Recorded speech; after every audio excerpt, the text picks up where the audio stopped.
ధర్మం ఆగాలంటే, మీకు జరుగుతున్న అన్యాయం ఇక్కడికన్నా ఆగిపోవాలంటే, ఈ చరిత్రలో రజాకార్లు ఇంక మనకి ఉండకూడదు అనుకుంటే, అదే నెత్తురి రక్తం ఇంక మన జీవితాల్లో ఉండకూడదు అనుకుంటే, భవిష్యత్తు దేదీప్యమానంగా ఉండాలనుకుంటే, సూర్యకాంతిలాగా మనమందరం ఒకేలాగా ఎదగాలనుకుంటే, ఈసారైనా మోదీ సర్కార్కి, భాజపా పార్టీకి, కమలం గుర్తుకి ఓటు వెయ్యండి.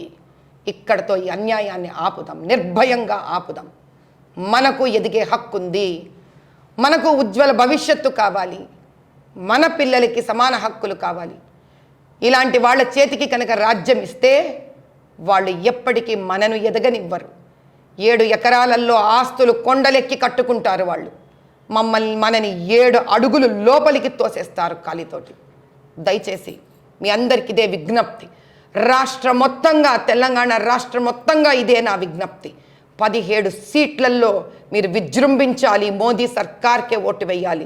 ఎందుకంటే ఇక్కడితోనైనా రజాకార్లు అనుకుంటూ తెర వెనక దాగి ఉన్న వాళ్ళకి, అటువంటి వాళ్ళకి సహాయాన్ని చేస్తున్న రాష్ట్ర ప్రభుత్వాలకి మనం స్వస్తి చెప్పాలి.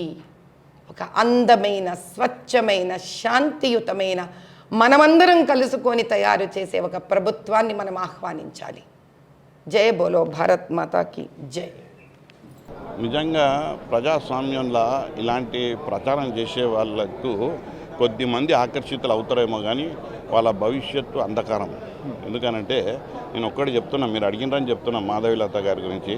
మాధవీలత గారి 3 పిల్లలు ఐఐటి చేయొచ్చు, విరంచి హాస్పిటల్ పెట్టుకోవచ్చు, వాళ్ళ ఆర్థికంగా మంచి అభివృద్ధి కావచ్చు.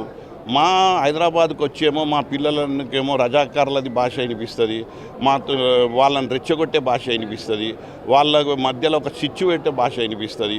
అంటే మీ పిల్లలేమో మంచిగా చదువుకోవాలి, మీరేమో బ్రాంచ్లు ఓపెన్ చేయాలి, మా పిల్లలు అభివృద్ధి కావద్దు, ఇట్లనే మేము హిందూ ముస్లిం అని కొట్లాడుకోవాలి, మేము తన్నుకోవాలి, మేము ఈడనే ఉండాలి. ఇది ప్రజాస్వామ్యంలో మంచి ఆలోచనలు కావు. ఎవరైనా ఇవాళ ప్రజాస్వామ్యాన్ని మేలు కోరే వాళ్ళందరూ ఖండించవలసిన అవసరం ఉంది. నీకు టికెట్ ఇచ్చింది, నాకు టికెట్ ఇచ్చింది, అక్కడ ఉన్న అసదుద్దీన్ ఓవైసీకి టికెట్ ఇచ్చింది.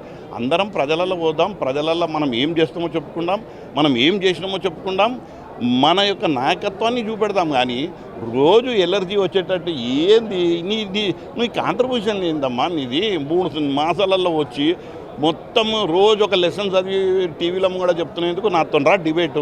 నువ్వు ఇంగ్లీష్లో మాట్లాడితే నేను ఇంగ్లీష్లో మాట్లాడతాను, నువ్వు హిందీలో మాట్లాడితే నేను హిందీలో మాట్లాడతా. నేను ఒకటే చెప్తున్నా బ్రదర్, పాలిటిక్స్లో నాలెడ్జ్ మెమరీ పనిచేయది, పొలిటికల్ విల్ అండ్ ఆస్పిరేషన్ పనిచేస్తుంది. మాధవీలత పుస్తకాలు చదివిన నాలెడ్జ్తో నడుస్తున్నది. మేము గల్లీలు చూసిన వాళ్ళము, మా పాత బస్తీలో ఉన్న బడుగుల బలహీనుల యొక్క వారి యొక్క బాధలను చూసిన వాళ్ళము, అలాంటి వాళ్ళ మధ్యలో పెరిగిన వాళ్ళము.